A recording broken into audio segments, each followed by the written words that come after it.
You are watching Christ's Commission Fellowship, changing lives for eternity. We're doing a series on extraordinary. Now, if you still remember, ito pong ating pinag-uusapan about extraordinary are about ordinary people who somehow accomplished extraordinary achievements. Bakit? Because they serve the extraordinary God. Alam niyo po, napaka-importante ho ito sapagkat napakagandang paalala ho sa atin that if you look back, yung pong mga kinasangkapan ng Diyos, minsan mas malala pa sa atin. Going back, for example, for Abraham, he was a liar. And for Jacob, pag-aralan lang natin last week from Pastor Peter, di ba? He was a hill grabber. Sa Tagalog, magnanakaw, mandarambong, di ba? And yet somehow God used him and even identified himself with Jacob. Sabi niya, I am the God of Abraham, Isaac, and I'm the God of Jacob. Sarap, no? Parang ginagamit ng Diyos, hindi siya naghahanap ng perfect na tao. Sa totoo lang, if God will look for perfect people, wala na siyang makukuha sa atin. Nobody will ever serve Him any longer. Tama ba? Kaya, let me just encourage you, as we are studying these ordinary people with the extraordinary God, God is just telling you that He will use you. Kasi tanong dito, naniniwala ka ba that God can use you? Pakitingnan katabi mo, ikaw, turo mo, maniniwala ka ba? Now, let me ask you, ito, kanya-kanya na, taas mo kamay mo, naniniwala ka ba God will use you? Tinan mo, iba sana nagdududa pa, sabi niya, ako? Yung iba napataas lang dahil hindi niya alam, anong nangyayari? Anong nangyayari? Di ba? Parang, hindi kayo, kanina yon. Diba? Parang ano. Now, the reason why I'm telling you this, it is one thing to know that God uses ordinary people. But it is another thing to believe that God will make use of you, of me. Di ba? Isang bagay yun na dapat nating maintindihan. Talaga bang gagamitin ako ng Diyos? Talaga bang may gamit ako sa Diyos? Let me encourage you, may gamit ka sa Diyos. Kaya nga ho, ano lang ang tanong? Kaya sa mga napag-aralan natin in the past, mapapansin po ninyo, those are people na hindi po mga extraordinary. Now, let's just look again. In Acts, for example, now, as they observed the confidence of Peter and John and understood that they were uneducated, from the perspective and from the standards of the Pharisees and the scribes, from the standard of the teachers of the law, they were uneducated. They were untrained men. They were amazed and began to recognize them as having been with Jesus. Isang sikreto lang, they were with Jesus. Ang mahalaga, they had an experience with Jesus. Hindi yung parang, I know Jesus. No. Yung bang patulad nung sinabi ng sabi ganun sa Acts, sabi niya, I know Jesus, I know Paul, but who are you? Hindi ganoon. Parang ito, they have an experience with Jesus, they were with Jesus, kaya ang tapang nila. They may be untrained, they may be uneducated sa mata ng tao, but God used them because they are with Jesus. Now, kung naniniwala ka, you belong to Jesus, you are with Jesus, God can make use of you. And in fact, God will use you. Definite, He will use you. Hindi niya yun, pinili ka ng Diyos. And ito lang po, tingnan niyo po, isa pang bagay. And as they were speaking to the people, look at the words, the priest and the captain of the temple guard and the Sadducees, those are leaders at that time. Sabi niya, came up to them being greatly disturbed. Why?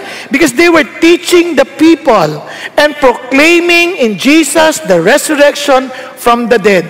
The only thing they understood that Jesus Christ resurrected from the dead. Hindi lamang po intellectual understanding that Jesus Christ rose again from the dead, but they experienced the living Jesus. Alam niyo sa atin, sa lahat, among all, ito po ay napaka-logical, it's not a leap of faith na nabuhay ulit si Jesus. Just to encourage you, pag-isipan niyo logically, ang Israel ang liit kumpara sa laking mundo. And they were enslaved. Sa history, they were enslaved by Egypt. They were enslaved by Assyria. They were enslaved by Babylonia. They were enslaved by Medo-Persia, by Persia. And they were almost gone. Tapos they were enslaved by Roman Empire, by the Roman Empire. Kaya kung titignan nyo, who would believe the Israelites? Who would read the Bible? Wala. But something happened that made the world to get so curious about the scripture because Jesus Christ, that particular event, Jesus Christ rose again from the dead. Kaya yung mga tao, they were very surprised. When we studied Acts, they were willing to die for Jesus. Bakit? Nabuhay magmuli eh. Kung hindi nabuhay magmuli yan, sino makikialam sa Israel? Sino magbabasa ng Bible? Wala. But because Jesus Christ rose again from the dead, tatapang nito mga ito. Di ba dating mga duwag, biglang handa nang mamatay. Napansin niyo ba yun? Ngayon, isipin niyo ngayon, tayo mismo, even if we have not witnessed the resurrection of Jesus Christ with our eyes, di ba? Pero hindi niyo maitatanggi that we can experience Him in our daily walk today. Today. Kaya nga ho, kung may tapang ho, kaya pag tinanong, naalala ko yung anak ko, nagtanong sa Papa, kasi nag-aral siya sa UP, pero graduate na siya. Sabi niya, Papa, nung time na yon, nung papasok, paano kung i-convince sila akong walang Diyos? Paano kung convince sila ako, anak, huli na sila. Hindi mo ba nakita sa ating sariling pamilya yung reality ng Diyos? How the Lord God provided for us, how He answered our prayers, how He has transformed our lives. Sabi, oo nga, no? Nakuha ninyo? Kaya hindi na lang siya parang katang-isip. Now, if Jesus Christ rose again from the dead, He's giving everybody a new beginning. Di ba? Sarap? Kaya He can make use of you. Ay, isipin nyo, the power of resurrection at work in you. Imposibleng meron pang maghahadlang sa'yo to accomplish His purpose. Kaya ho, huwag nyo i-underestimate what God can do. Naalala ko si Joey. Si Joey, kasi meron pang siyang speech impediment. Ngayon, ang problema ni Joey, itong church, meron siyang church, member siya sa isang church, na nagka-problema, meron silang financial difficulty. Sa financial difficulty, nag-iisip yung pastor, paano po namin kayo tatapatan yung problema namin sa pera? So habang naglalakad siya sa church building nila, nakakita siya sa storeroom, nakakita siya ng boxes ng mga Bible. Boxes ng mga Bible. Sabi niya, kinausap niya yung kongregasyon, guys, since we are having problem financially, and I found out that there were stocks of Bible in your storeroom, in our storeroom, naisip ko lang, can we sell them for $10 per Bible? Kung $10 yan, mga 530 pesos. Tama ba? 530 pesos. So, ngayon, sabi, kasi nagkamali ako kanina, 53 lang sinabi ko eh. Hindi ako marunong mag-compute. Sayang pagiging accountant ko. Di ba? So, 530 pesos. So, sabi niya, okay, let's sell that. But of course, we need volunteers. Di ba? We need volunteers. So, hanap tayo ng mga mukhang magagaling na salesman dito. Pwede bang manghiram ng pangalan? O, ikaw na lang. Ang pangalan mo, iho? Ha? Kenneth? Oh, pangalan pa lang, parang malakas ng dating. Di ba? Kenneth. Di ba? Sabi niya, Sir, can I volunteer? You see, I'm a salesman of Nestle, and I'm very good at that. Sabi niya, can I volunteer? For sure, everybody was clapping. Yes! Hallelujah! So si Kenneth volunteered. And again, another volunteered. Anong pangalan mo, iho? Ikaw, hindi ka na iho. Matanda ka na rin. Pwede na rin. Yung may sombrero. Ikaw. Ang pangalan mo? Ha? Harry. Ito medyo nagmamadali magbenta to. Si Harry, di ba? I want to volunteer. So Harry volunteered. Magaling din. He's from San Miguel. He's very known in sales. So palakpakan din yung mga tao. Yes, hallelujah, galing. So, and all of a sudden, si Joey came in. I volunteer. Sabi, may problema. I volunteer. Yung pastor, tsaka yung mga tao, ha? Nagulat sila. Ba't ka mag-volunteer? Parang, siyempre yung pastor, hindi naman mapigilan kasi ma-discourage naman yung bata. Sabi niya kasi I volunteer eh. Sabi niya, want to be used by the Lord. Ganyan. Sila lahat, sige na. So, tinanggap. Ayan na. After 2 weeks, remittance day came. Etong si Kenneth, nag-remit ng $500 So, ilan na benta niya? Ilan? Compute. Huwag nyo ilabas ang calculator nyo, cellphone. Di ba? 50. Diba? 50 times 10. 500. Tama ba? So, wow! Palakpakan yung mga tao. He was able to sell 50 Bibles. Tapos, nagpunta na, tinanong na, Harry, how about you? talo siya probably. Nahiyaya pa, no, you see, I was able to sell. Look at this is $1,000. Woo! 100 Bibles! Ang benta niya, palakpakan! Di ba? Amazing! Palakpakan! Praise God for you, Harry! So, praise the Lord. Oh, dumating na si Joey. How about you, Joey? Tapos, humble na humble. Sabi niya, here's the money. But $2,500! Di ba? Ilan na benta? 250 Bibles. Takam-taka sa sabi ni Kenneth, how did you do that? Ako nga, ang gagaling na namin magtinda. Hindi kami nakatinda ng ganyan. Si Harry, lalo ng galing. Paano mo ginawa yan? Sabi niya, prayed. Nag-pray siya, nag-pray. Sabi niya, then, I went out. Sabi niya, then, I talked to people. Sabi niya, you want me to read the Bible for you or buy? Diba? Siyempre, sabi ng mga tao, we will just buy. So, he was able to sell, 250 Bibles. You know, you cannot underestimate what God can accomplish to those who really trust in Him. Nagkakaintindihan? Minsan, akala natin, ganito lang ako, hindi ako gagamitin ng Diyos. No, you're wrong. The reason why I'm telling you this, because each one of us, we are so special to God. When He created us, He has great minds for all of us. He knew we were created with a purpose. We are created to bring honor and glory to Him. Kaya, hindi dahilan yun, parang hindi ako mali ka. Kaya tayo minsan, hindi tayo makaalagwa. Hindi tayo maka-breakthrough. Ang dami nating mga problema, ang dami nating mga digmaang hinaharap. We battle against our insecurities. We battle about our finances. We battle about our problems with our families. We battle in school. We battle in our workplace. We battle physically. We battle about so many things. Nahihiya ako, natatakot ako. Ayoko niyan. Ano sabi ng Diyos?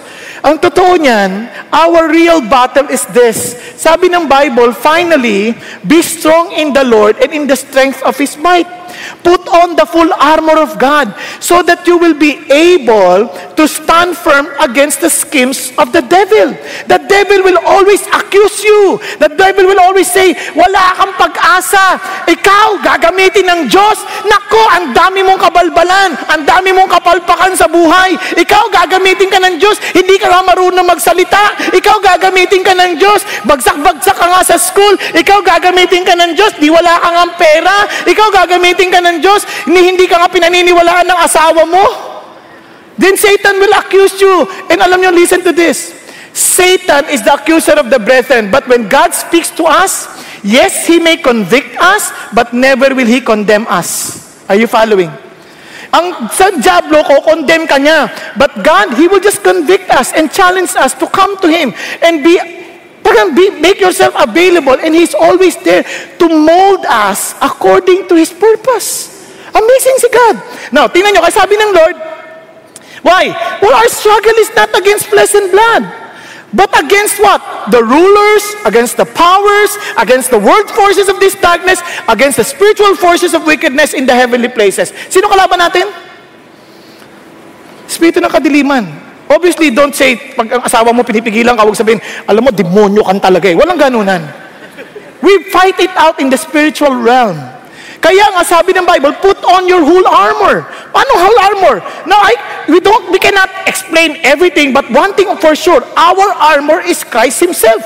How did I say that? Look at this. Helmet of salvation, Jesus Christ. Breastplate of righteousness, si Jesus Christ. Belt of truth, si Jesus Christ. Sword of the Spirit, the Word of God, si Jesus Christ. Shield of faith, si Jesus Christ. And the sandals of preparation, the gospel of peace, si Jesus Christ. So our armor is Jesus Christ Himself. Kaya sabi ng Bible, what then shall we say to these things? If God is for us, who is against us? Amazing. Bakit? Kasi tinan nyo, He who did not spare His own Son, sino yan? Si Jesus. But delivered him over for us all, how will he not also with him freely give us all things? Ano kailangan mo to be usable for the Lord?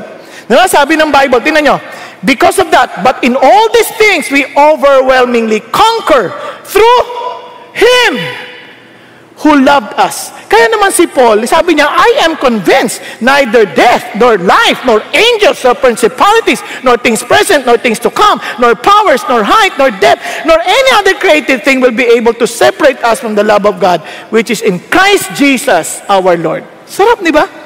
This is our assurance. Pakisabi sa katabi mo, wala kang dapat katakutan. This is our assurance.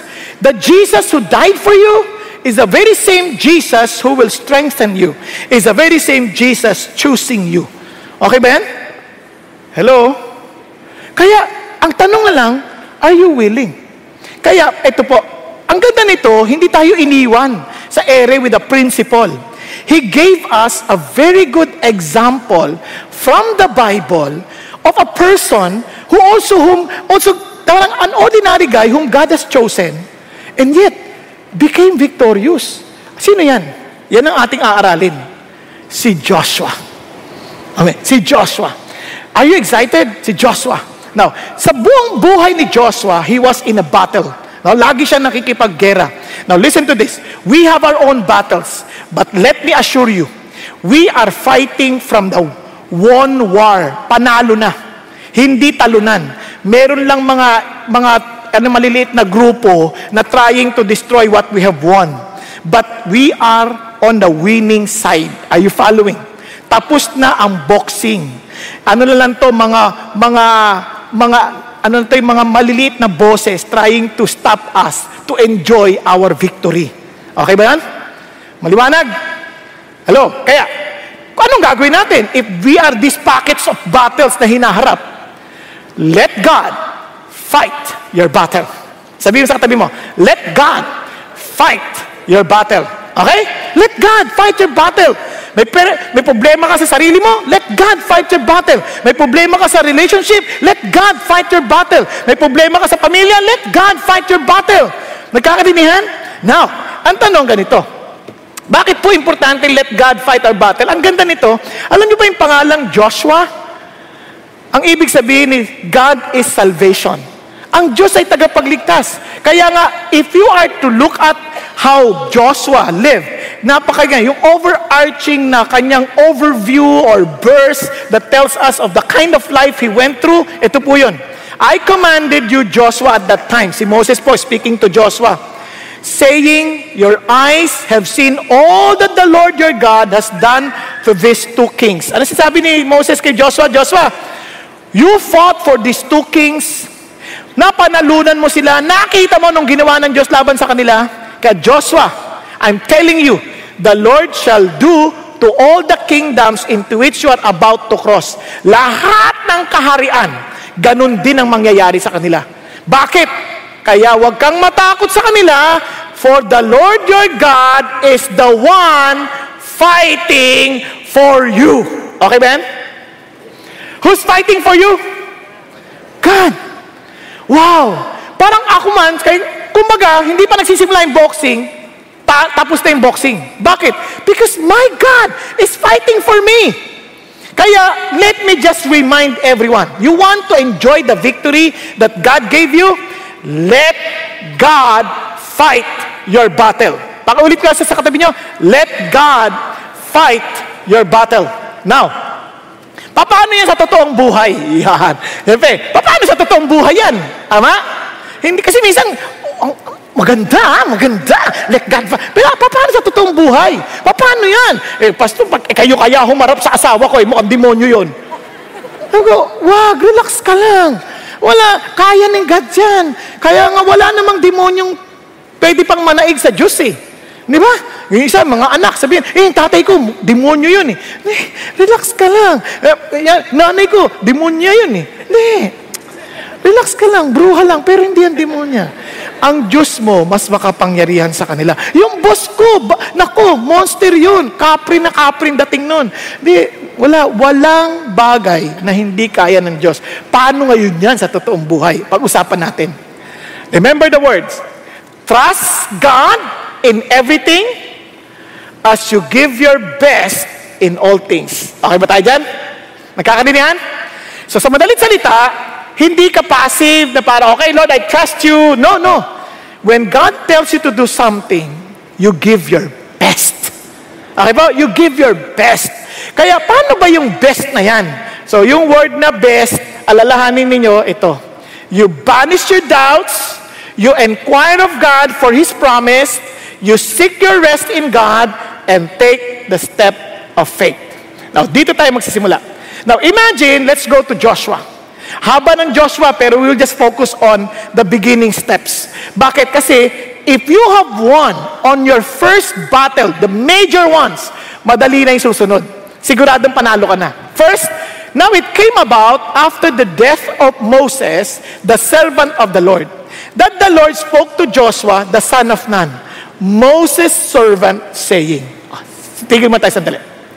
Imagine mo, you're working in Johnson's and Johnson's. Okay? Driver ka ng CEO ng Johnson's and Johnson's. Halimbawa lang. Eh ngayon, nung mamamatay, na-ambush kayo. Na-ambush. Gawa-gawa ko lang to. Baka mamaya ikalat yung fake news, ha? Gawa-gawa ko lang to, ha? Ulitin ko, ha? Hindi to fake news, ha? Ano lang, illustration lang. Pang! Eh, hindi pa namamatay yung boss mo. Ay, boss, wag ka mamamatay, boss. Tapos sabi ng boss mo, tapos, anong pangalan mo? Ikaw na kunwari driver. Ha? C3. Naku, malaking panalo to. C3 agad. Ang sabi niya, C3, mamamatay na ako, C3. C3, ikaw na maging CEO ng Johnson & Johnson. Kung ikaw si Sid, ha? Naintindihan mo ba ako? Driver lang ako. Yan ang nangyayari dito. Moses, servant.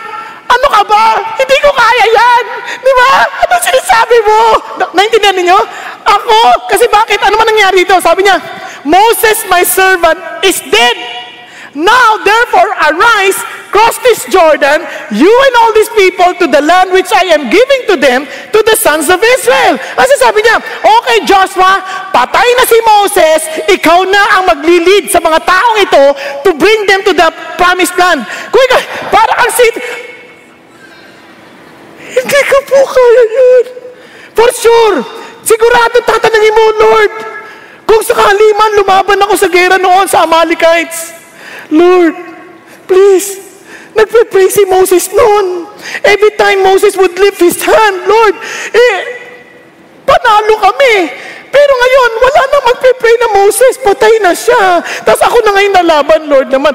Matanda na ako, 80 years old na ako by this time. Naintindihan niyo ba yun, Lord? Ako naman, Lord wala namang ganyanan. For sure, you understand what He's going through. Tama ba? And to some of us, when God tells you, I want to make use of you, Lord naman, wala namang ganyanan. I just want to enjoy attending the service for you to use me. Naman, Lord, doon lang nga sa service, nakakatulog ako Gagamitin mo pa ako. Nakuha ninyo? Now, ito po. Kaya ang una mong gagawin, the first battle, kasi you cannot cross until you settle that battle inside of you. Kaya nga lahat ng labanan, dito nagsisimula. Warren Wiersbe was right. The heart of every problem is a problem in the heart. Kaya nga, ang una mong gagawin is to banish your doubts. Why? Because doubts limits our potentials. Doubts creates a barrier para gawin natin yung nararapat. Kaya nga, you have to banish the doubt. Sabi ng Bible, anyone who doubts is like a wave in the sea, blown up and down by the wind. They should not think they will receive anything from the Lord. Sabi minsan, we expect God to do something great in our lives, but we keep on doubting. Why? Bakit ako nagdadududa? Namin challenge si Lord kay Joshua. Be bold and strong. The reason why God has to tell him, be strong and be bold and strong, because he was afraid. Kaya be encouraged. Even Joshua felt afraid. Now, I was once asked, Pastor Bong, hindi ka na ba natatakot pag mag-preach? You just don't understand. Sa tagal ko nagme-minister, for the past more than 30 years, Tuwing maaakit ako, nangangatog ako, nagpe-pray ako sa likod, nagpe-pray ko, maawa ka sa akin. Hindi ko to kaya. Lord, paano ko gigisingin? Ang kaluluwa ko, para makapagsalita sa mga tulog na kaluluwa. Napag-isipan niyo mabuti. Hindi ata madali yun kasi ang labanan, hindi pagkataas ito eh. Yung pagkataas ito, may labanan na rin. May labanan. Kasi hindi ho biro.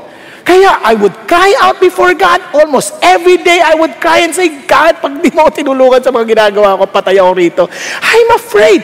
Ganon din. Kaya sabi ng Lord, let me tell you this, banish fear and doubt. For remember, the Lord your God is with you wherever you go.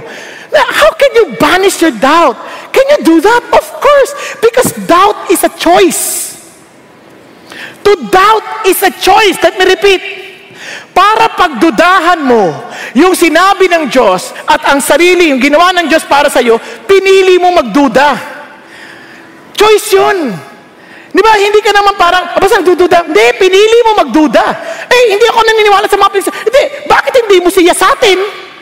Di ba? Maraming tao, for example, sa bagay ng larangan ng pananampalataya. Some people, I doubt that. But did you study about it? Did you really listen? Na hindi ka nakikipagtalo by just listening?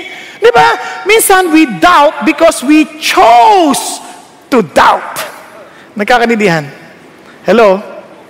Kaya ito yung challenge ng Diyos. Tingnan nyo. Napaka-importante. Bakit ba talaga tayo nagdududa? What causes us to doubt? Now, ano ba nagdahilan? One, because we are sideward looking and backward looking. Tingnan natin muna yung sideward. Here is Joshua. Why is he afraid? Hindi ako si Moses eh. He's comparing himself with Moses. He was saying, Lord, si Moses, Lord, he was the one who delivered us from Egypt with power, with miracles. Wala akong ganun, Lord.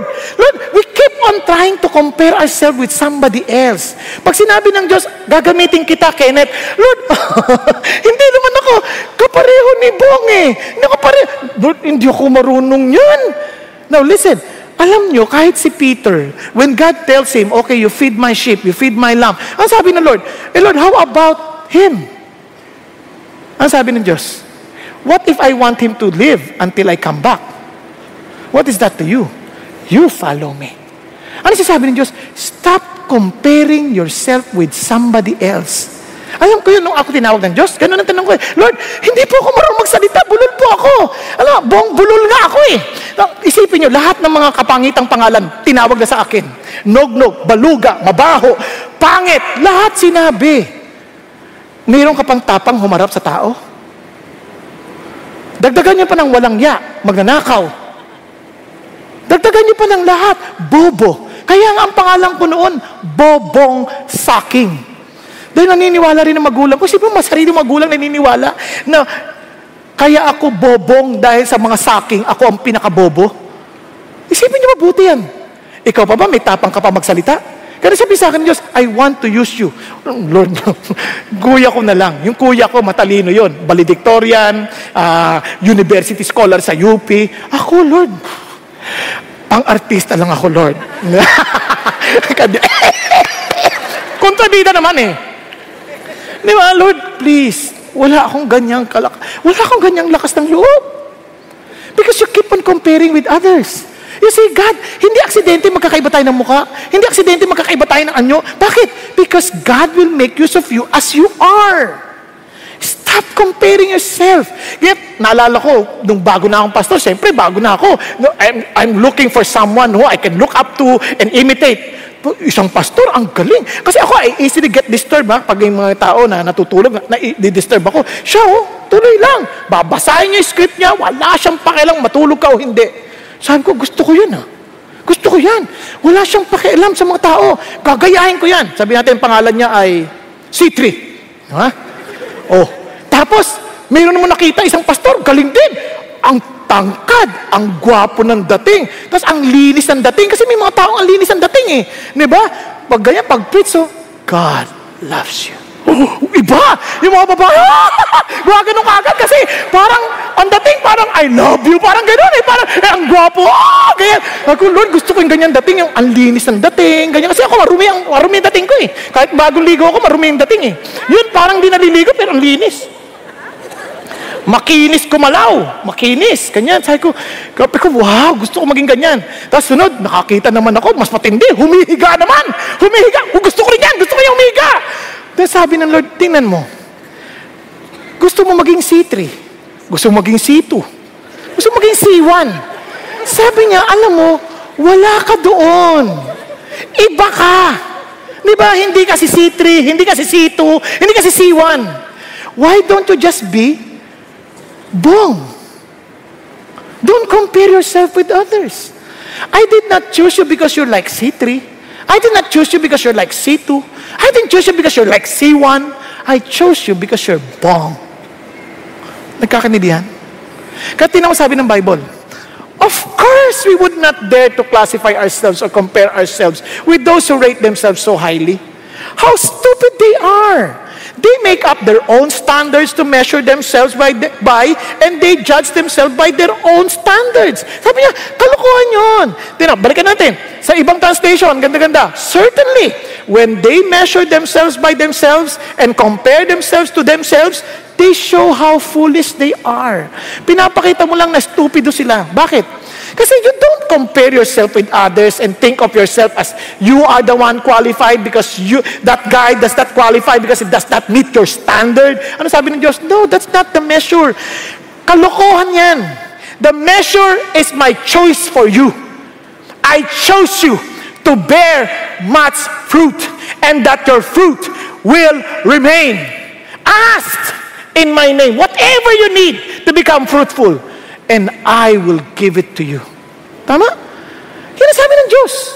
It's His choice, not us. Kasi minsan, Lord, imposible na tinawag mo ko. Imposible na gagamitin mo ko to make disciples. Imposible. I don't deserve it. Yes, we don't deserve anything. Lord, masamang tao ko. I know. That's why I saved you. Diba?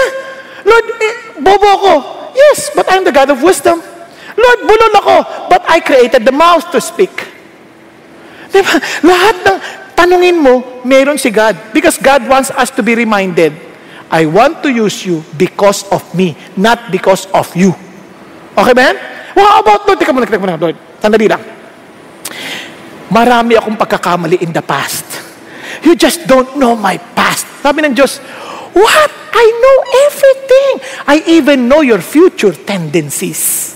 Alam ko mga magagawa mo pa in the future. Pero alala mo si Peter? Ano sabi ko kay Peter nung una kami nagtagpo? You are the son of Jonah. Di ba? You are, sabi niya, you are Peter. Hindi pa Peter ang pangalan niya nun eh. You are Simon. Ano yung Simon? Parang tambo. Sabi niya, read. You are Simon, son of Jonah. Ano ibig sabihin? Jonah is a dove. Son of, parang a little dove, learning how to fly. Walang direksyon sa buhay. Madaling mahangin. But you shall be called Cephas, the rock. You will become solid, stable. Lord, sandali. Hindi mo ba alam itong si Peter na ito, itatanggi ka 3 times? I know. Hindi mo ba alam, i-review ka ni Paul? I know. That's why I will provide him everything he would need to become the Cephas of my movement. Nagkakaintindihan? Ang tanong lang, will you come? Kaya sabi niya, Peter, come, follow me. Yes, Lord, I'll follow. Yun ang challenge. Kaya hindi na issue yung nakaraan. Hindi na issue, bakit? Kaya kahit si Joshua, nagkamali rin siya. Ang dami niya mga past failures. In fact, after this, that he was convinced to follow the Lord, nagkamali pa rin siya. Sample. Now, Joshua sent men from Jericho to Ai. No, some people, they would pronounce it Ai, some Ai, yung iba naman Aa, eto Ai. Basta sa atin, Ai. Okay lang? Ai? Okay. Basta at least nagkakaintindihan tayo lahat. Ngayon kung Ai ka o Ai ka, basta Ai. The city of Ai, which is near Beth-aven, east of Bethel, and said to them, go up and spy out the land. So the men went up and spied out Ai. So, okay naman. Tama naman yung ginawa niya. Nag-spy siya. He followed the examples of Moses. They returned to Joshua and said to him, "Do not let all the people go up. Only about 2,000 or 3,000 men need to go up to Ai." Maliit na sila. Kaya natin to. 3,000 lang. Wag na lahat. "Do not make all the people toil up there, for they are few." So inisip nila. So about 3,000 men from the people went up there, but they fled from the men of Ai. What? Yung 3,000 ang tatakbo. Naku, na-overcome sila. So said the men of Ai struck down about 36 of their men. Wow.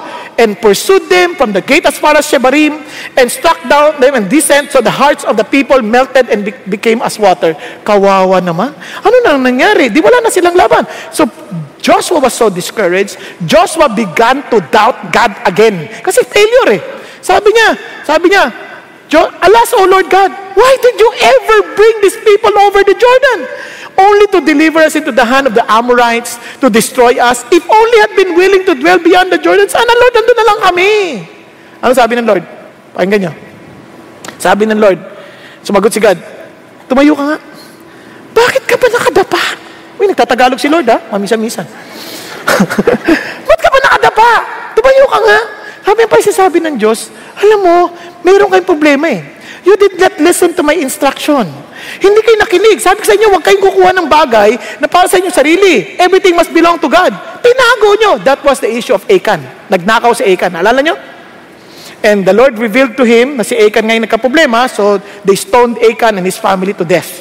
Now, nung naayos na lahat, sabi niya, okay, let's just consecrate ourselves, and let's now go as the Lord as the Lord instructs us.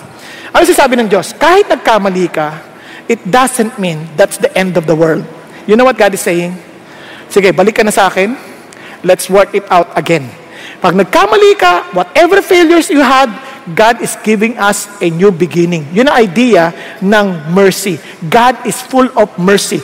God is full of second chances. Ayaw mo ba yan? Now, so ano nangyari? Sabi ni Lord, okay, said to Joshua, "Do not fear or be dismayed. Take all the people of war with you and arise. Go up to Ai. See, I have given into your hand the king of Ai, his people, his city, and his land." Dito pa lang, hindi pa sila umaatake, tapos na boxing. Bakit? Sinabi na ng Diyos. Tama ba? So, at after that, all who fell that day, both men and women, were 12,000. All the people of Ai. And sabi ng Diyos, let's continue. And ano sabi ng Lord sa atin? This is why I'm telling you, don't dwell on your past. Don't dwell on your past failures. Even Paul said, not that I've already obtained it or have already become perfect. Hindi pa. Yes, I am pursuing that, but hindi ko pa nakakamtan. But I pressed on so that I may lay hold of that for which also I was laid hold of by Christ Jesus. Kasi sabi niya, brethren, I do not regard myself as having laid hold of it yet. Hindi pa. But one thing I do, forgetting what lies behind and reaching forward to what lies ahead. And sabi niya, I press on toward the goal for the prize of the upward call of God in Christ Jesus. You know what God is saying? You are not defined by your history. You are defined by your destiny. Saan ka papunta? If you're headed there to eternity, then live. That defines you. Nagkakaintindihan po? Kaya nga, ang bait ng Diyos, kalimutan mo yung nakaraan. Tingnan nyo, we are meant to move forward, not backward. Pag-isipan nyo, itong katawan natin. Tingnan nyo. Saan ang mata natin? Sa harap. Para paharap ang tingin. Hindi sa likod. Kung sa likod yan, di dapat hanggang tayo punta. Di ba? Paatras tayo. Yung iba, ang mata nyo ngayon, pababa. Sorry. Time to look forward. Tama? Tingnan nyo, ilong, bibig, lahat paharap. Tenga, paharap. Kasi kung talikod dyan, isipin nyo, lahat naman nagsasalta sa likod nyo. Bakit? Ano? Ang sabi mo? Wag na. Hindi ka aabanti. Kaya dito, abanti ka na. Huwag ka mag-dwell sa mga sinasabi ng ibang tao. Kaya yung mga nagsasalta sa likod mo, huwag mong pansinin yun. Bakit? Nasa likod naman sila eh. Just keep on moving forward. Yung kamay mo, it's easier to reach forward. Tama ba? Ang hirap natin ng patalikod. Yung paa mo, forward. Di ba? Ang dali. Alin lang nasa likod? Alin lang sa likod? Anong lumalabas dyan? Dapat lang iwan na yan. Mga basura yan. Kaya ang tawag dyan, dumi. Di ba? We are meant to move forward. Pakisabi mo sa katabi mo. Friends, sabi mo sa katabi mo, banish your doubt. It's your choice. It's your choice. Don't compare yourself with others. Don't look backward. You look forward. And Jesus is in front of you. Are you following? Now let's continue. Then, inquire of God for His promise. Because this battle is not ours. This battle belongs to God. Then let us concentrate on the promise of God. Tingnan yung sabi ng Lord. Every place on which the sole of your foot treads, I have given it to you, just as I spoke to Moses. Sabi niya, binigay ko to sa'yo. In other translation, I will give it to you. Hindi sabi niya, I may. No, I will. It's a promise. It's a certainty that I will give whatever you put your soul on. Sabi niya, iyo yan. Diba sarap ng promise ng Diyos? Parang ito sa labanan. Ulitin ko hello. Sa labanan, kapag may problema ka, before you go forward, you seek God's promise. Out sa Bible natin, we have 7,000 promises. Pero, hindi mo ma-personalize. Kaya mag-uusap talaga kayo ng Diyos, Lord, pangakuan mo ko rito. Buhayin mo tong salita niyo sa akin. Have you ever experienced, nagbabasa kang Bible, parang biglang buhay na buhay yung promise ng Diyos? Hindi pa nangyayari, but you are sure that God really spoke to your heart? Alam mo yun. Kasi bakit? Naalala ko when I was kicked out from the ministry, ano sabi ng Diyos sa akin? Lord, bakit mo ako tinanggal? Ano ba problema ko? Ano ba naging kasalanan ko? Sinabi ng Lord, ito. But, sabi niya, I will enlarge your border. I could not imagine how. Paano mo gagawin yan, God? Hindi ko maintindihan. How will you enlarge my border na wala na akong ministry? So I started ministering sa mga squatter, usap-usap. Pero alam nyo, the Lord has been very good. Bigla akong pinadala sa CCF. Pagdating sa CCF, ginawa kong, umattend ako ng D-group, attend ako ng Biblical Foundation. I started from scratch. Tapos pagdating doon, hindi ko alam yung D-group leader ko, pastor pala ng hapon, ng Tagalog service. Kasi kung ang hinahanap ni Pastor Peter na D-group leader ko, yung pastor ng Exalt, yung sa worship team. Kung siya ang nahanap, hindi niya nahanap worship leader sana ako ngayon. Tama? Kasi, ewan ko, kasi kumakanta rin ako kanti-konti.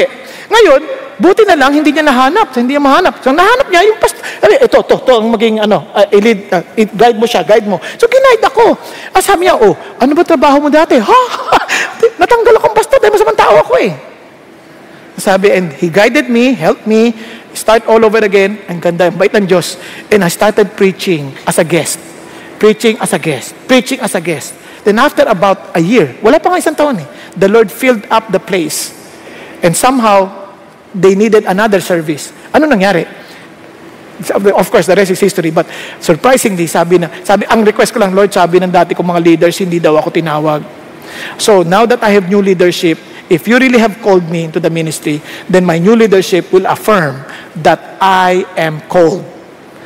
I don't need to manipulate. Hindi ako sabi, kailangan, pakita ko sa'yo, magaling ako. Wala. I just kept myself, following whatever the Lord is telling me, doing discipleship, attending whatever is needed to be a real member of this movement. And by God's grace, na-recognize ng mga leadership, sabi niya, I think God called you really as a pastor. Tudun! Diba? Parang Netflix. Diba? Anong sunod na ginawa ng Diyos? Hindi ko man alam na napapalabas pala sa TV tsaka sa YouTube. Nung una ko napanood, nabuksan ko yung TV, nakita ko sa sarili ko, ang pangit, pinatay ko agad. Promise, pinatay ko. Tapos asawa ko, nagte-text pa, sabi niya, manood kayo. Patay mo yan, ang pangit. Pinatay ko talaga. Tapos hindi ko pa alam the following day, na magsisimula ulit, i-replay pala yun. Pagbukas ko ng TV, hindi ko man nailipat, ako ulit. Ang sinasabi ko ganito, hindi na importante kung pangit ka. Ang mahalaga, magpagamit ka sa kalooban ng Diyos. Biglang iyak ako. Okay, pangit kung pangit. Hindi na mahalaga yon.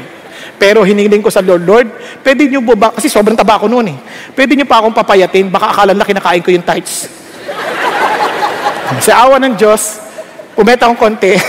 Mahirap kasi may sakit pala ako sa thyroid. Pero anyway, mabait ang Diyos. What I'm trying to say is this. When He promises something, He will surely do it. Amen? Now, amazing God. Now, let's continue.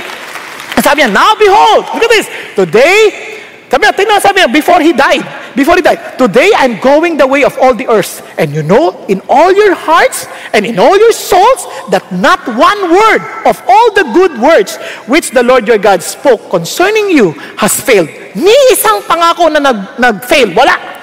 All have been fulfilled for you. Not one of them has failed. Grabe, no? Now, sa ibang translation, para lalo mas maganda, sabi niya, soon I will die, going the way of everything on earth. Deep in your hearts, you know that every promise of the Lord your God has come true. Not a single one has failed. Because our God is faithful. Amazing. Gusto niyo sa Tagalog? Ano sabi niya? Malapit na akong pumanaw. At ang iba sa inyo, matulog. Pero, alam nyo, sa inyong puso't kaluluwa na tinupad ng Diyos ninyong si Yahweh ang bawat mabuting bagay na ipinangako niya sa inyo. Wala siyang hindi tinupad. Ang tanong na lang, alam mo ba yung pangako ng Diyos? Tingnan niyo yung mga pangako ng Diyos. Sa lahat ng lumalakad sa Diyos, anong pangako niya? Strength. Palalakasin kita. Sabi niya, no man will be able to stand before you all the days of your life. Ilang taon na si Joshua? 80 plus na. Tapos sabi niya, no one will stand over. Now, isipin niyo kung tayo na yung mga gano'ng 80. Lord, kakamitin mo pa ako, 80 na ako. Sa lahat ng mga senior citizen, listen to this. Listen to this. Hanggat buhay ka, may gamit ka sa Diyos. Well, kasi minsan yung mga medyo may edad na, minsan hindi ko nila lahat, medyo madamdamin. Di ba? Konting ano lang, lagi na lang ninyo ako, matanda na ako, ginagat ninyo ako, ako tagahugat ng plato. Di ba? Masyadong madamdamin kasi feeling nila, parang wala na ako saysay. No, alam nyo ba sa pag-aaral, mga 60 to 70 years old, ang most productive years ng isang tao. At ang second most productive years, 70 to 80. And the third most productive years, 50 to 60. Can you imagine that? Bakit? Kasi wala na silang patutunayan eh. Kaya lang, provided they're healthy. Kaya dapat healthy. Okay ba yan? Kaya we challenge you. Huwag mong isipin, mahina na ako. Huwag. May gamit ka pa sa Diyos, kaya buhay ka pa eh. Di ba? Hindi na lang tayo dito waiting for our death. No. Kaya yung word na retirement, iba na meaning sa atin yan. Pag nag-retire na tayo sa trabaho, God wants you to retire. Change your tire for a new journey. Okay ba yan? Nagkakaintindihan tayo? Kaya never give up. Continue to work. And itong promise ng Diyos, He will give you success. Ano yung success? Financial success? No. Ano yung success? Ano sabi ng Lord? Only be strong, very courageous, be careful to do according to all the law, which Moses my servant commanded you. Do not turn from it to the right or to the left, so that you may have what? Success! Wherever you go. Ano yung success? That you will bring these people to the promised land. You see, when God tells you, go and make disciples, I will give you success. In other words, you will be able to make disciples. Tama ba? Pag sinabi ng Lord, okay, you accomplish this for my name, then God will make you successful. For what purpose? Yung promise niya sa'yo.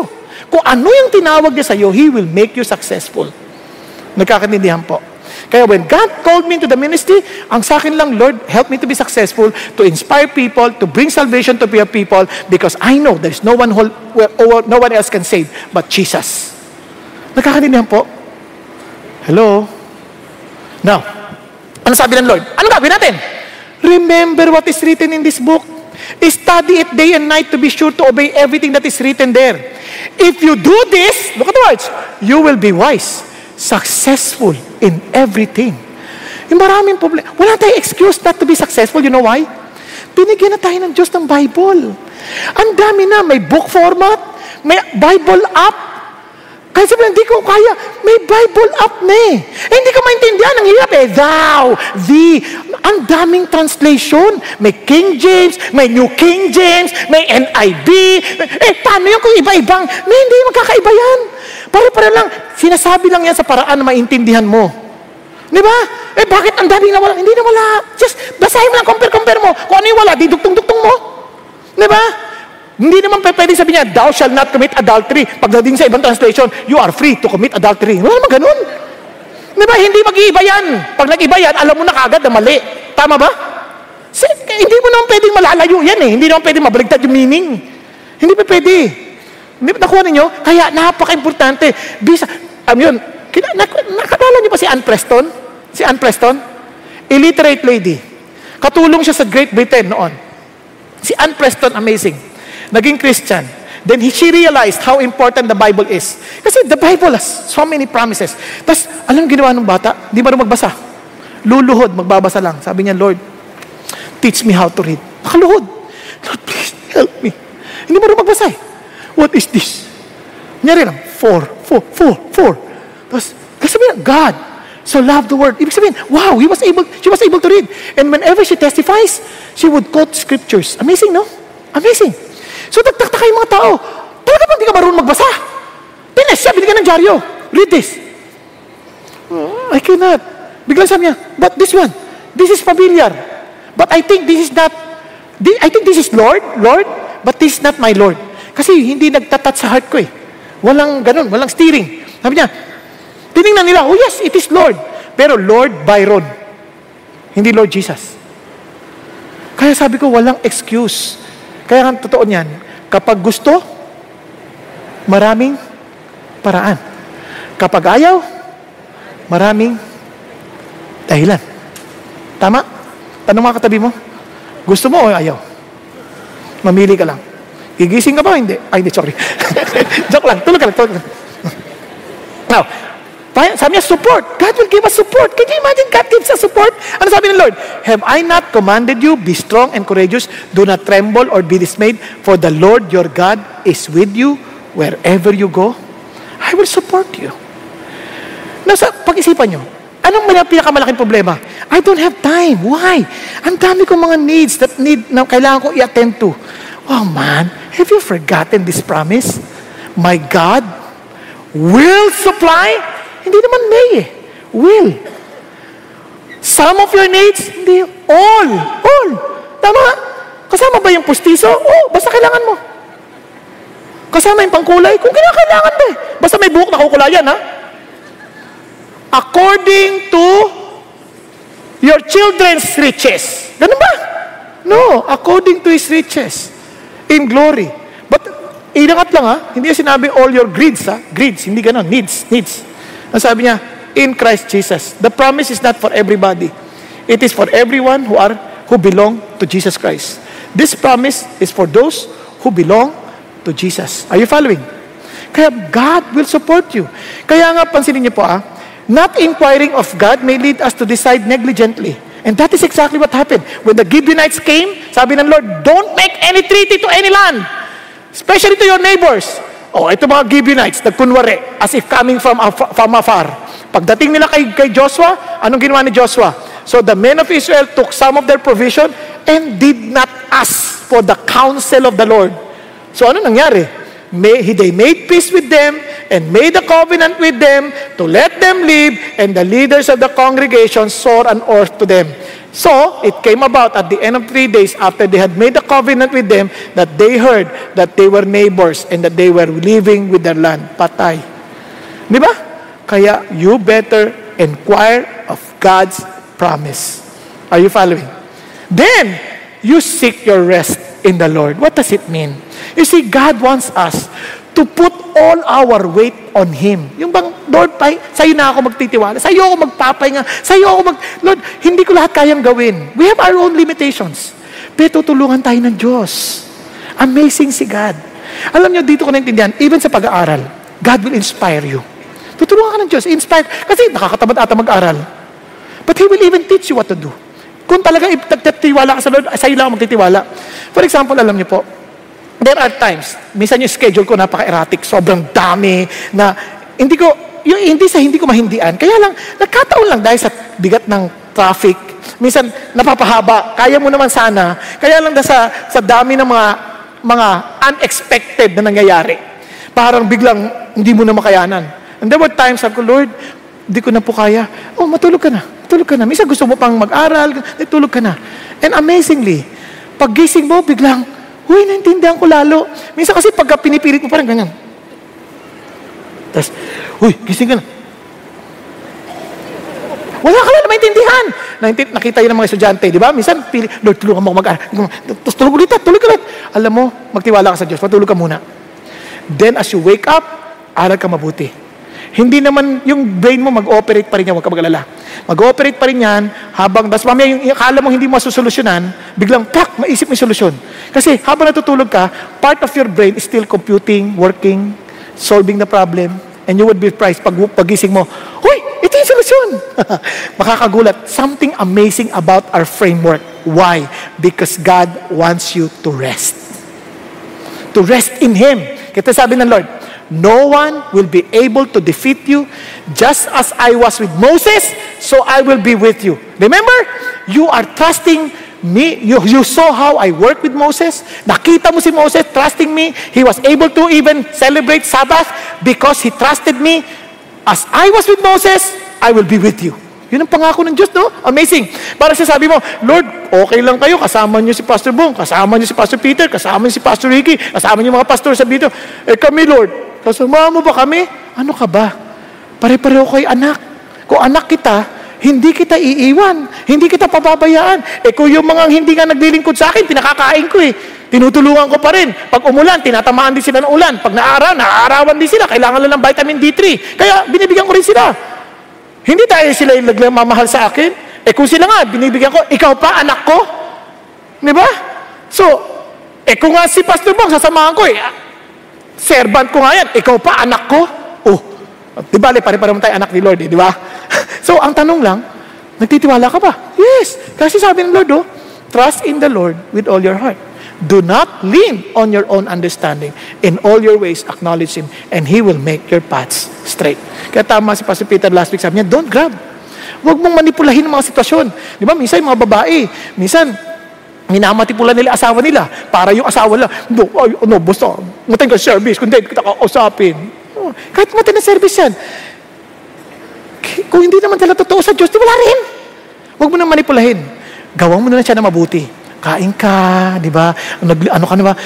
Ba't ganyan ka, sweetheart? Napaka-submissive mo, napaka-loving mo. Siyempre, mahal ko si Jesus Di ba? Ayoko sa kanya Huwag ka mag-alala. Ako punta langit, ikaw sa impyerno. Pasasayain na kita. Di ba? You trust in God. You lean not on your own understanding. Bakit? Everything, acknowledge Him. Then, tapos tayo mga pep talk natin, sabi ng Lord, take the step of faith. Joshua, I already told you my promises. Joshua, now, time to take the step of faith. Minsan, ang dami natin pep talk, go make disciples, I will be with you. No. Now, start. Do it. Kasi paano malalaman kung hindi ka hahakbang? Paano malalaman, Lord, kung talaga ikaw yan? Let me walk on the water. Paano malalaman kung hindi ka hahakbang? Malalaman mo pag humakbang ka na, that I will be with you. Malalaman mo pag humakbang ka na makakalakad kasi ibabaw ng tubig. Pero kailangan mo na humakbang. Kailangan mong umakbang. Sasabi ng Bible, then Joshua issued instructions to the leaders to tell the people to get ready to cross the Jordan River. Napansin niyo po? Panahon na. Don't wait for any... Tapos na lahat. It is time for action.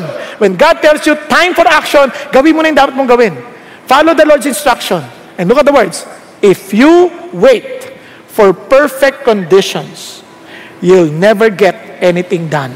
Diba? Saka na po, Lord, pagka nag-retire na ako. Saka na, Lord, pag nakagraduate na ako. Saka na, Lord, pag nag-college na ako. Saka na, Lord, pagka magkatrabaho na ako.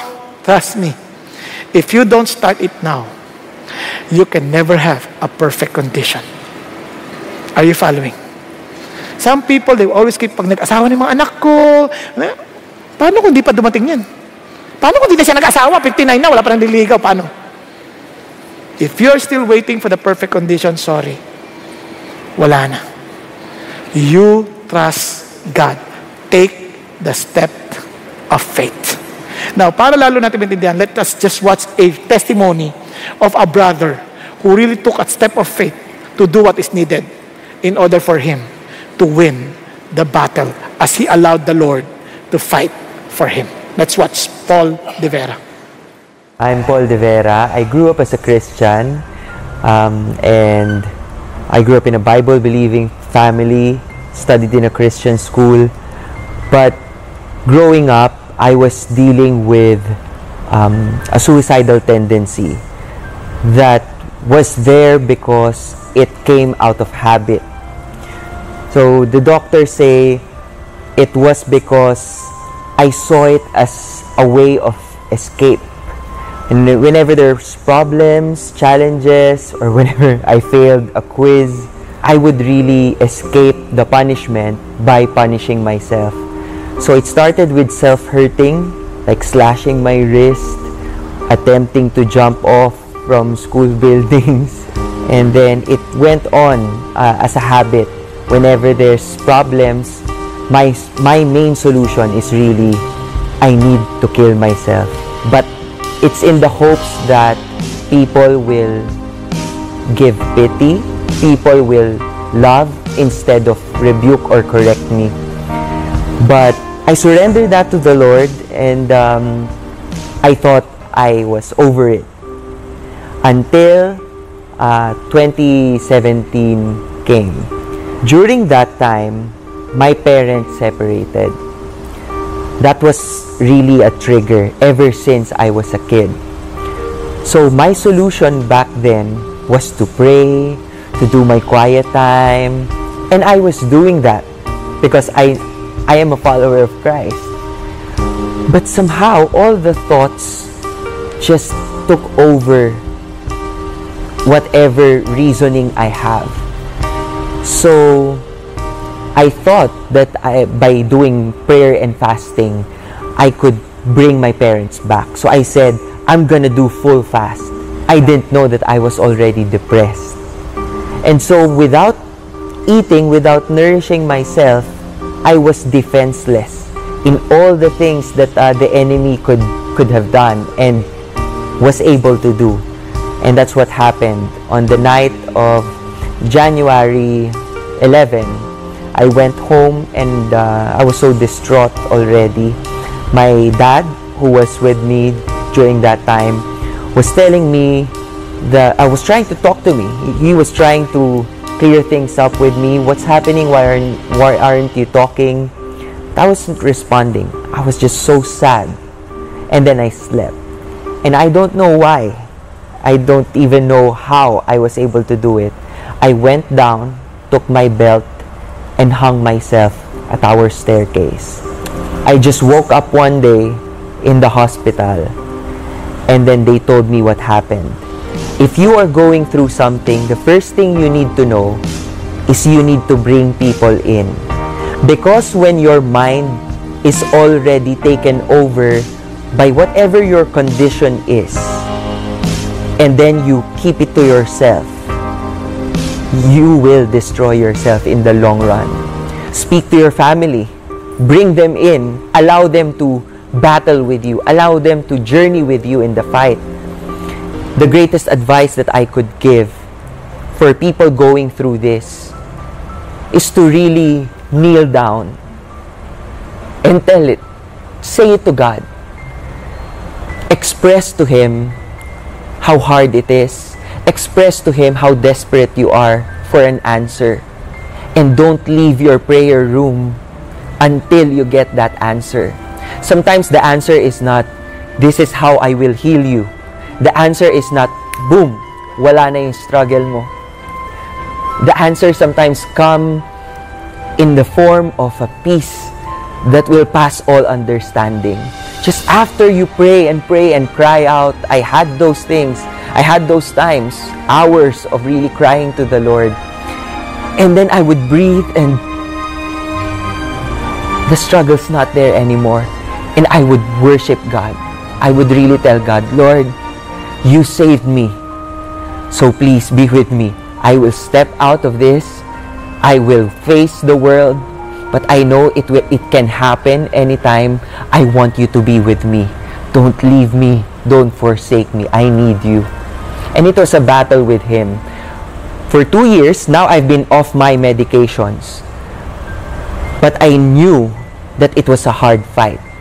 But I wasn't fighting alone. I think that's what they should remember. The battle is not yours. It's God's. And you just have to fight with Him. You just have to believe that He is fighting for you. He is not against you. And He will send people in. He will send wisdom. He will send help. He will send hope. So don't lose hope because God is there. keep the fight, keep on fighting, keep on struggling, and He will get you out of the cave, get you out of the darkness. There's a light at the end of the tunnel. You wait till you get out. Praise God. Praise God. Ano pansin nyo? Everything that we've talked about, a choice not to doubt the Lord, a choice to seek for His promise, a choice as in to rest in God's instruction. Tama? And a choice for what? To take a step of faith. Panahon na, laban na, di ba? Now, there's a last enemy that we are, parang somehow we're fighting. And alam niyo po ba, let me just encourage with this. Yung pinakamatindi natin kalaban, tinalo na ni God. Kaya lahat ng kalaban natin, yung battle sa atin, petty na yan. Because the worst enemy is death. And look at this. O death, where is your victory? O death, where is your sting? Wala na yung kamandag mo. The sting of death is sin, and the power of sin is the law. But thanks be to God, who gives us the victory through our Lord Jesus Christ. Di ba? Ang sarap. No, ang sinasabi ng Diyos, therefore, my beloved brethren, be steadfast, be immovable, always abounding in the work of the Lord. Huwag ka magsasawa. Huwag ka matatakot. Keep on working, knowing that your toil is not useless, is not in vain in the Lord. Kaya mga kapatid, I'm telling you this. You choose to banish your doubts and trust God. You choose as in to inquire of His promises. Doon nga pangawakan, ilaban mo. Lord, laban mo sa Diyos. Because Lord, let you fight my battle.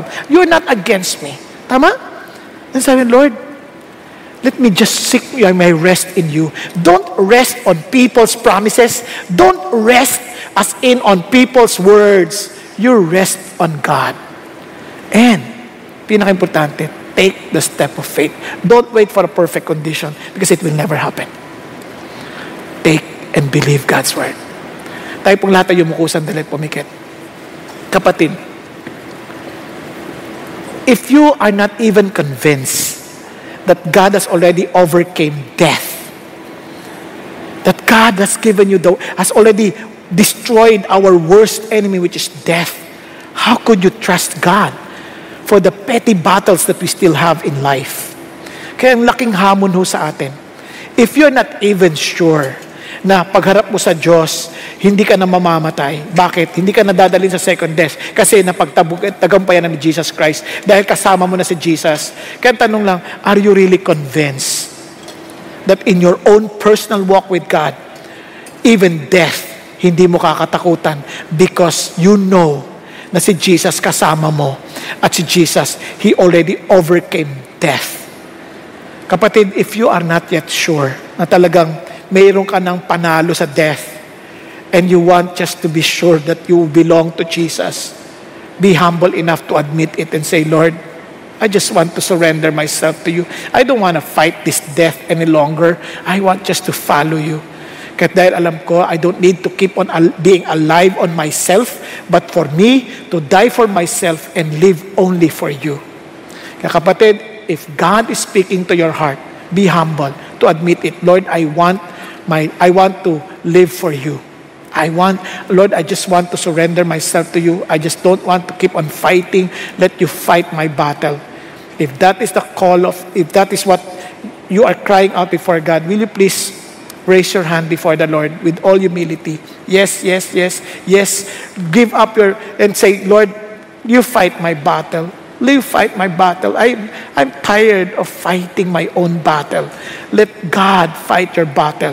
And say, God, I know you have already overcame death. So Lord, I give my life to you. I want to live. I don't want to stay dead. I want to live. And you are the author of life. So Lord Jesus, thank you for dying on the cross for me. Thank you that you rose again from the dead to give us life. So Lord Jesus, I give my life to you that I may live for you. That I will not allow to entertain what Satan is telling me to do, but to follow you, to listen to you, because my life belongs to you now. Wala nang kamandag ang kamatayan, wala nang kamandag si Satan laban sa akin, because you have already won the war. Lord Jesus, thank you. And I claim that victory to myself. Thank you, Lord Jesus. Hallelujah. Thank you, Lord Jesus, for dying for me. Thank you. Thank you, Jesus, for saving me. Now I challenge everyone. I challenge everyone. The Lord is calling you. The Lord wants to use you. Ang tanong lang, would you be willing to be used by the Lord? By just banishing your doubts and believing God, to choose your call from the Lord. And really inquire of His promise and really seek your rest in Him. And to really take a step of faith. Friends, you've been here for so many long years already, but God is telling you now is the time for you to take the step of faith. Kapatid, if you know that God is calling you and telling you that He will make use of you, and you're making yourself available for that, no longer waiting for the perfect condition, but you're saying, God, by faith, I will rise up from where I am. I will stand from where I am because I want my life to be usable to your kingdom. Kapatid, if that is your prayer, tayo ka, and say, Lord, Lord, use me. Use me. Thank you, Lord. Use me. Allow my life, Lord, knowing that you're coming soon. I don't want to waste my remaining years, oh God. Lord, I know you're calling me because you made me part of your family. You made me part of your army. You have chosen me to be part of your army of the righteous, the army who will bring this world, Father God, to your feet, oh Lord. Lord, I am here standing before you. I'm choosing not to doubt because I'm choosing to trust you. I'm choosing to believe your words. I'm choosing, Father God, to really seek your promises, to stand on your promises. I'm here, Father God, seeking rest in you, not on human beings, not on human promises, not on anybody else but you. And now, Lord, I want to take the step of faith. So, Lord, hold my hands, for I am afraid. Hold my hands, for I know I cannot do anything apart from you. So, Lord Jesus, as you were with Moses, you walk with Joshua. And now, Lord, I believe that you will also walk with me. For you're the same God yesterday, today, and forever. Thank you, Jesus. Thank you, Lord. Make my life fruitful as you promised. Make my life usable for your kingdom as you promised. And Lord, I will come before you trusting that whatever I need, oh God, you will provide in order for me to fulfill the call that you have for us, for me. Thank you, Lord.